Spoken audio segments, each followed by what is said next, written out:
किस लिए आई? वो आई कि साहब आपातकाल का वो कौन सा 50 साल का काला दिवस मना रहे।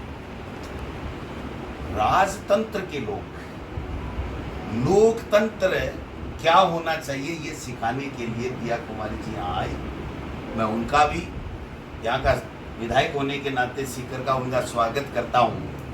लेकिन जिस इंदिरा जी की आप बात कह रहे हो उन्होंने गलती भी स्वीकार की, लेकिन जो तुम्हारा बीजेपी का पैतृक संगठन है आरएसएस, बाला साहब देवरस, उन्होंने इंदिरा गांधी जी के इस फैसले का स्वागत किया था। इंदिरा गांधी जी ने उसको गलती को स्वीकार किया था और मोरारजी देसाई के समय जब ये वापस कानून हटा तो इंदिरा जी ने इसका समर्थन किया था। और उसके बाद में इन्हीं दिया कुमारी जी के पिता श्री भवानी सिंह जी ने कांग्रेस पार्टी से लोकसभा का जयपुर से चुनाव लड़ा था और इंदिरा गांधी जी के बड़े बड़े जयकारे किए थे, होर्डिंग लगाए थे। आज भी हो सकता है एक आधी फोटो उनके घर पे या उनके महल में मिल सकती है, क्योंकि पिताजी की तो होगी, पिताजी की होगी तो इंदिरा जी की भी होगी, कांग्रेस की भी होगी। तो ऐसे समय व्यर्थ करते हुए घूम रहे हैं। कल परसों मुख्यमंत्री जी जैसलमेर गए, कोई पता नहीं क्या क्या अभियान लाते हैं, अभियानों का नाम याद नहीं रहता। आपके रहता हो तो बताना। गंगेर मातेर पता नहीं क्या क्या भगवान जाने, ये कभी गोलवलकर के नाम से लाते हैं, कभी दीनदयाल जी के नाम से लाते हैं, कभी श्यामा प्रसाद मुखर्जी के नाम। इनके अलावा उनके पास भी कोई नाम नहीं है। इन लोगों की कोई अंगुली भी कटाई भी नहीं है इस देश की आज़ादी में। लेकिन चलो कोई बात नहीं, इनके पास में यही काम है, दूसरा इनके पास में काम नहीं है तो ये कुछ भी लाएं। 150 आदमी थे जैसलमेर में मुख्यमंत्री जी की सभा में, और दूदू के अंदर मुख्यमंत्री जी की सभा में 432 आदमी थे, मैंने गिनवाए थे। अब 432 और 150 की संख्या में मुख्यमंत्री जी वहाँ लंबे चौड़े भाषण दे। मैं कहना चाहता हूँ मुख्यमंत्री जी, आप तो आज सीकर की बात करें, सीकर में बता दीजिए कि आपने क्या किया। हमारी सरकार के समय संभाग आया, आपने खत्म कर दिया। नीम का थाना जिला मिला, आपने ख़त्म कर दिया। हमने झुंझुनू रोड से लेकर के और फतेहपुर रोड तक बाईपास के लिए ज़मीन एक्वायर की। थोड़ी सी 30% ज़मीन बची हुई थी 1.5 साल में, वो भी आप नहीं कर पाए। हमने नवलगढ़ रोड का पुड़िया का पैसा दिलाया, पूरा का पूरा पैसा राज्य सरकार ने हमारे समय में दिया था। आप इसको 1.5 साल लगा दिया काम करते करते। हमने दासा की ढाणी के अंदर 80 करोड़ रुपए लग रहे हैं, उसमें से 20-22 करोड़ रुपए तो केंद्र के, बाकी दिए थे स्टेट गवर्नमेंट ने, और मोदी जी ने उसका फित्ता काट दिया, शिलान्यास कर दिया आचार संहिता के आसे पासे।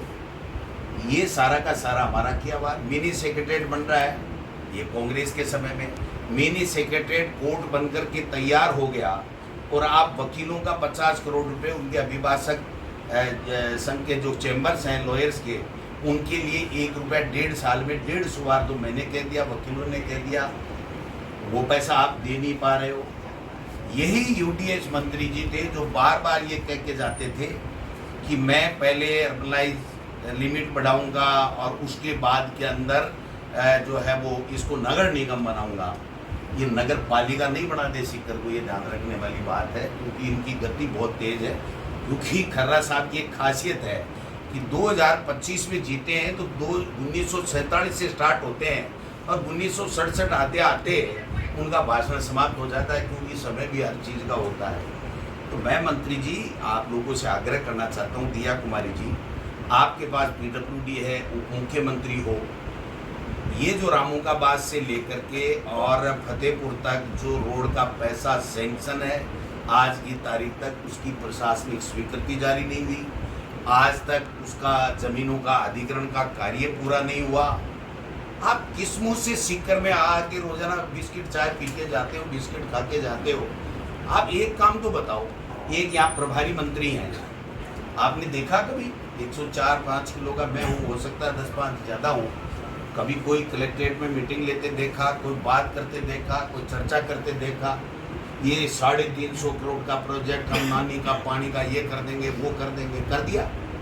आज मंत्री जी आए, उनको ये कहना चाहिए था कि कांग्रेस ने जो किया उससे बढ़ करके मैं 350 करोड़ रुपए इस सीकर शहर को देके जा रहा हूँ, और दोबारा जब मैं आऊँगा 12 महीने 2 साल बाद में, तो हमारी सरकार के समय ये नानी के जो पानी का भीड़ में पानी है नेशनल हाईवे पे फैलता है, इसकी समस्या नहीं रहेगी। हमने प्रयास किया, नवलगढ़ रोड में आपने देखा होगा कि 13 करोड़ रुपए ला करके पानी निकाला। ठीक है, मैं मानता हूँ अभी भी वहाँ थोड़ी देर के लिए 4-6 घंटे के लिए जब बरसात आती है पानी भरता है, उसका भी स्थायी समाधान हमको और करना पड़ेगा।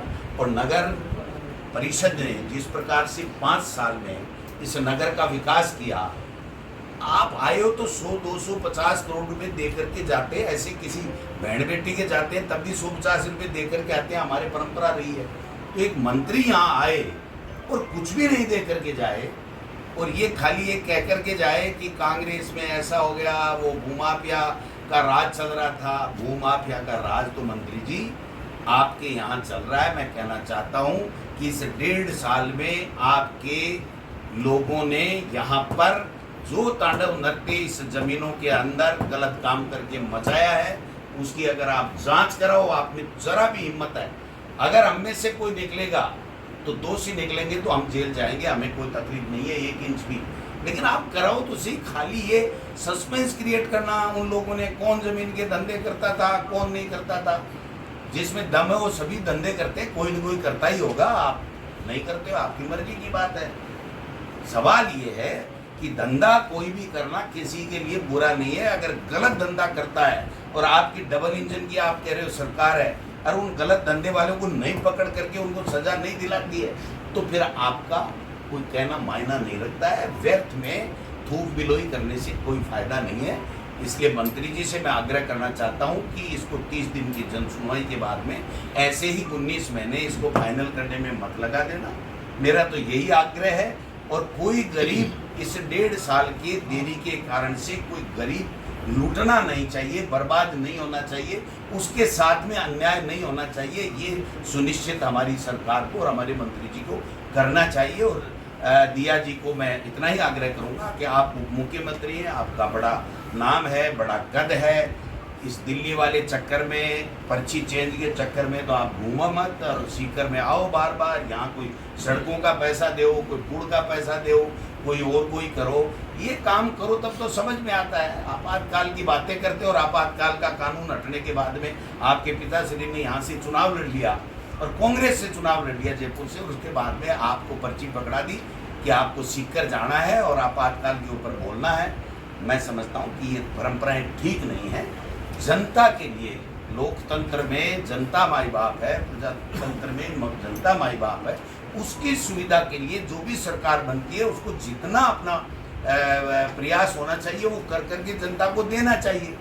आप बताओ साहब, हम तो नहीं दे पाए, लेकिन पत्रकारों को प्लाट देने चाहिए कि नहीं देने चाहिए? 1.5 साल हो गए, क्यों नहीं देने चाहिए? अब तो वो ज़मीन भी, पहले हमारे समय में चारागाह भूमि थी। मैं सरकार से आग्रह करना चाहूँगा कि ये चौथा स्तंभ है, तो मैं समझता हूँ कि लोकतंत्र के लिए हम सबको जगाते रहता है, रात को 12-12, 1-1 बजे तक घूमते रहते हैं और पूरी जनता के सामने सच्चाई रखते रहते हैं। तो इनको यहाँ चंदपरा में जो आपकी ज़मीन कन्वर्ट होगी, उसमें एक पत्रकार कॉलोनी अलग से आप बसा करके सारे पत्रकारों को दीजिए। अगर कोई नई चीज़ आप कुछ करेंगे तो उसका हम स्वागत करेंगे, लेकिन अगर आप कुछ भी नहीं करेंगे, केवल कांग्रेस को गाली दे करके कांग्रेस के नेताओं के बारे में अनर्गल टिप्पणियां, अवांछित टिप्पणियां अगर करके जाएंगे, तो मैं समझता हूं कि आने वाला समय एक साल नहीं है, 1.5-2 साल तो गए, 12 महीने पहले मजीरे फूट जाएंगे। ये 1.5-2 साल है, जो करना है आपको करके दिखा दो, नहीं तो ये इतिहास माफ नहीं करेगा। और सीकर के लोग बहुत होशियार, समझदार और बहुत शिक्षित है, ये समझते हैं। आज इतना मंदी का दौर चल रहा है सीकर में, इतना मंदी का दौर चल रहा है। ओम बिरला लोकसभा का अध्यक्ष है, वहाँ के कोटा के सारे लोग शिक्षा नगरी के रूप में पुजाने के लिए एक साथ एक मंच पे खड़े रहते हैं, और हमारे लोग इस तरीके की बातें करके संवाद चला गया, और यहाँ ताली बजा करके, बड़े बड़े फीटे लगा करके, बड़े बड़े होर्डिंग लगा करके, आदि मुस्कान बखेर करके चले जाते हैं, तो ये कोई फायदा नहीं है। आप तो मैंने सुना है कि 100 उपखंड भी खत्म कर रहे हैं, तहसीलें भी खत्म कर रहे हैं। भाई साहब, हम सबको मत खत्म कर देना, है ना? जीने दो, जीने का अधिकार है। आप इस तरीके की बातें करके ये जो जन सुविधा के लिए जो संस्थान हमारी कांग्रेस की सरकार ने बनाए थे, उनको खत्म करने के बजाय आप लोग और ज्यादा जनता को कैसी उनमें सुविधाएं मिले, इस दिशा में आपको काम करना चाहिए। अगर वो नहीं करोगे तो ये जनता है, ये पब्लिक है, ये सब जानती है, हिसाब बराबर कर देगी और शेखावाटी में शायद जीरो का आंकड़ा नहीं रह जाएगा।